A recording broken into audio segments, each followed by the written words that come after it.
In this video, I'm going to go through 3 sports cards or players I'm looking to target in the near future. What's going on, guys? Matt here, back again with another video. So for this edition of sports cards I'm targeting, I'm going with the focus of players who are currently down in their respective sports and I think provide a buying opportunity. I've mentioned one of my favorite investing quotes is that you have to be fearful when others are greedy and greedy when others are fearful. And with these 3 players, I think there is currently an element of fear involved. These 3 players will range over the NBA and NFL, so comment below any players who are trending down that you think present a buying opportunity. But let's get started with the first player in DAMIAN LILLARD from the Portland Trailblazers. Lillard is entering the young NBA season 7 games in with career low averages in scoring and field goal efficiency on 18 points a game on 34% shooting. Now the Trailblazers have largely been disappointing so far after being expected to make the playoffs again this season, but starting out with 3 wins and 4 losses. Obviously the season is just starting and it's a massive overreaction to say that they won't make the playoffs, but we also have to remember that this is Portland's first season under coach Chauncey Billups. For those that don't know, Billups is a former NBA champion and finals MVP for the Detroit Pistons, and I gather his hiring was to mold and mentor Lillard. Nothing against Terry Stotts, the former coach, but I imagine the respect would be much larger for someone who has been in your position before and succeeded like Billups has. Billups is relying on more ball movement in his system versus Stotts, who employed a lot of high screens, which gave Lillard a lot of scoring opportunities. With new coaching schemes and philosophies comes a transition period, and I think combined with Lillard's early off-season struggles, we've seen a bit of fear in him. And look, personally, I'm not a massive Lillard fan because I have really bad memories of the buzzer beater to knock out Houston, but he's one of those players in the league that can literally go on a 10 to 15 game streak averaging 35 points out of nowhere. There's a reason why his nickname is Dame Time. In my opinion, I think it will only be a matter of time before his efficiency evens out,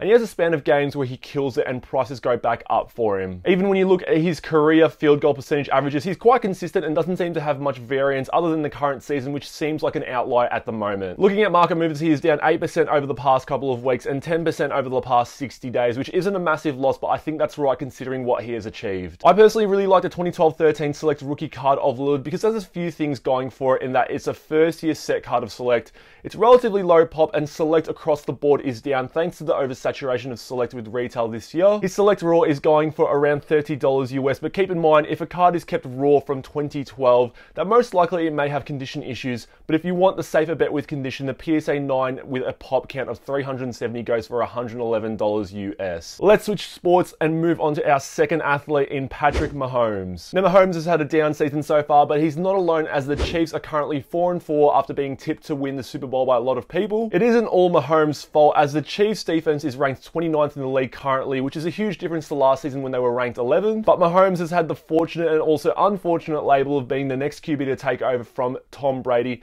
And look at his rookie card prices, you see that label being baked into them a fair bit. Now personally, I don't own any Mahomes rookie cards because I've never found a price I was comfortable with. An example being his optic-based PSA 10, which has a pop count alone of just over 3,000 and has reached $2,800 at its high and is now trending down towards the $1,300 mark. If you compare that price with someone similar in basketball in Luka Doncic, his same card with 1,000 more in the pop count goes for $360 US. Now I'm not saying Luka and Mahomes prices should be similar because Mahomes has won an MVP and the pinnacle of the NFL in the Super Bowl already, but it shows the difference in similar players and my hesitancy to buy in. I think with Mahomes prices, people were expecting a perfect career with no mistakes as he is young and done so much already, but you have to give a reminder that it isn't the case. Even the GOAT Tom Brady has had down seasons, and if Mahomes' down season so far is 19 touchdowns and 10 interceptions, I take that any day. Now I don't think the Chiefs will win the Super Bowl, but they still look like they can make the wild card game, and personally if I made the wild card game and came up against the Chiefs, I'd be really worried. You could buy the dip right now with Mahomes, or even wait until the offseason if you think the Chiefs won't succeed in the playoffs, because I still think the future is bright with him. I've spoken about Mahomes in another video, but I do like his Select Premier card as it is low popped in comparison to his Prism and Optic cards. You can grab a PSA 9 at a 30% discount for $580 US as it has come down since the start of the season. I've personally waited a bit of time to enter the market with Mahomes and I'm confident of his long-term prospects, but I'll probably wait a little bit longer to time the market and get a nice high-end card of him. I'm still very high on him and I think he can hold up the label of being the next QB to take over Tom Brady when he does eventually retire. Moving on to the last athlete, and I'm going to get a lot of potential hate for this, but it's Zach Wilson, the rookie QB from the New York Jets.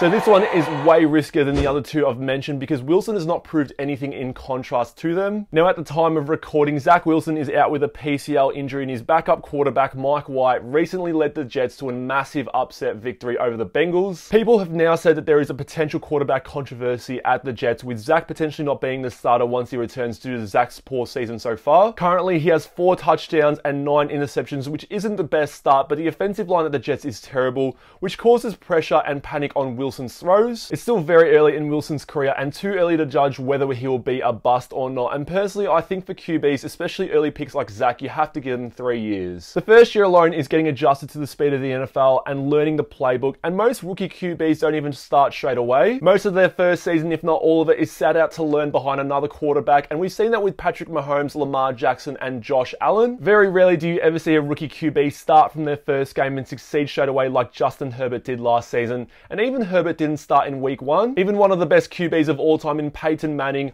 holds the record for interceptions in a rookie season with 28, and look how his career turned out. Josh Allen, one of the most hyped quarterbacks going around at the moment, had a relatively average rookie season with 10 touchdowns and 12 interceptions, and I remember people saying he was a bust after his rookie season. The Jets have invested heavily by selecting Zach with pick number 2, and I doubt they will dump him after one solid game by Mike White. I think the lesson with rookie QBs is to give them patience and not to overreact. Funnily enough, I'm in a few USA NFL groups and there's always an overreaction post to a good or bad game from rookie QBs, which you have to learn how to scroll through. For people to call Wilson a bust, not even a full season in, is a massive reach in my opinion, and I'm not ready to do that until he's had 3 years in the system. If you want to doubt his talent, watch the highlights of the Jets versus Titans game where he made some ridiculous throws in tight windows that only the greats with ridiculous arm talent can make. With Zach Wilson cards, it is very early on because the main sets for football haven't released yet, but I'm definitely going to be looking at numbered prisms in the off-season because the media will be down on him in general, and I can't see the Jets turning around their season. Keep in mind that I recommend you wait a bit after release as prices will be high initially. I'm also a sucker for RPAs and autos, and Zach Wilson's cards are going for less than the other QBs in his draft class.